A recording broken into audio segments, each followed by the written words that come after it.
Wow, Mr. Bergman. You're not very good at this. Yeah, well, you messed me up. What do you mean? It was your fault. No, I don't know what you're talking about. What are you playing? I'm playing Tetris. Why are you playing Tetris? Tetris is like the ultimate game. Yeah, so I used to play this on Nintendo, the original Nintendo. I am sucking at this. Oh. Hey! I got one.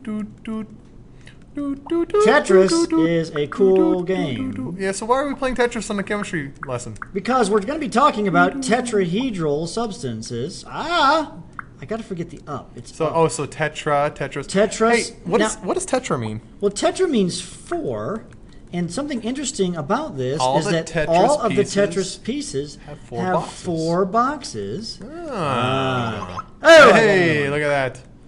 You're amazing. I'm finally figuring out the interface of this. It's not like it was in the old days. On the Game Boy?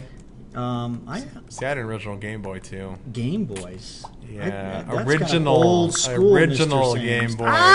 Oh, I got it. Good. Nah! Look at that. Okay. I'm amazing. We should probably do some chemistry. Probably should talk chemistry now. I'm Yeah. getting into the game, though. That's pretty cool, isn't it? All right. Yep.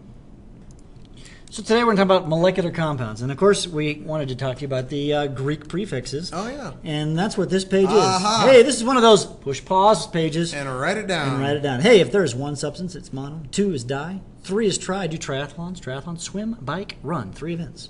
Tetra, like Tetris. Tetris. Yeah, penta, like 5. There's 5-sided, like a pentagon.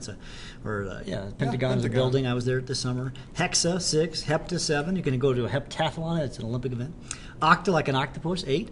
Nana is 9. I don't know why, but it is. And deca, like a decathlon. Or a decade. A decade, yeah. So it's at 10. So write those down, okay? Now, the good news about this whole business is that we want to learn how to name molecular or covalent compounds. Same thing. Now, actually, we should make a quick note about this. What types of elements are we talking about when we do this? Okay, so this is important that we understand that this only applies to what types of elements? Non-metals. Now, non-metals, there's not too many non-metals we're talking about here, guys. It's just these characters over here. And actually, we can kind of exclude the last column because they never react with anything. And actually, there's one additional thing. Hydrogen over here is also considered a non-metal. So it's just like boron, carbon, nitrogen, oxygen, bromine, so this group right here. Yeah. That's it. And so when they get together, they have a different set of naming rules. They do. So the very first thing before you start naming something is figure out what kind of compound you're dealing with. Yeah. Is it ionic or is it covalent? So if it's covalent, you're going to use what I'm going to call the Greek system, where you use Greek prefixes, mono, di, tri. And in the ionic, like we just got done, it's the Roman system. It's the Roman system. It's the Roman numerals. Okay, so now here we have P2O5. Now in P2O5, if you find P and O, they're both non-metals. All right, so both non-metals. We're going to now use the Greek naming system. The good news is that it really makes sense. Most students love this system. These are easy. So this would be di. Because there's a 2 there's there. There's 2 of them. So that now the Roman numeral isn't. We don't have a Roman because it's Right. Greek. Diphosphorus. Right. Just give it the regular element name on the first compound. All right. And then it'll be penta. That's pentoxide. Pentoxide, right.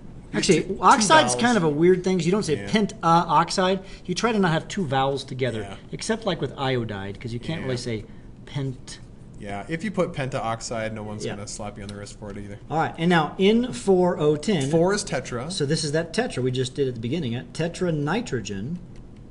Again, the first element, you just give it its regular name. And the second element gets the IDE ending. And 10 is deca, but it's oxide. We'll say dec oxide. We're doing oxides, it looks like. They don't always have to be oxides, but these 3 are, it looks like. And this will be difluorine. Fluorine. Now what do you do with the O? Well, it's 1, so it's mono. It's a monoxide. Yeah, monoxide. See, these are really easy. Most students, this is just uber easy. Now let's go the other direction. Carbon monoxide. Now it says carbon, so carbon monoxide. Mm-hmm. So that means there's 1 carbon. Mono means 1, so that's 1 CO. Yeah. Now don't get that confused with CO. These are not the same. No. This is the element cobalt, which is a metal. Big C, little O. And this is carbon monoxide. Big C, big O. So those of you who write in all caps all the time. Doesn't work in chemistry. Don't. Yeah. All right. Tetraphosphorus. Tetra means 4. Phosphorus is P. Yep. Tetra is 4. Dec oxide, I think we've seen this. O10. O10. Didn't we just do that on the last page? Yeah, well, we did it in the other direction, so That's I guess it's a new okay. problem. Nitrogen triiodide. Nitrogen is N, So N, I, and tri means 3. 3. Yeah.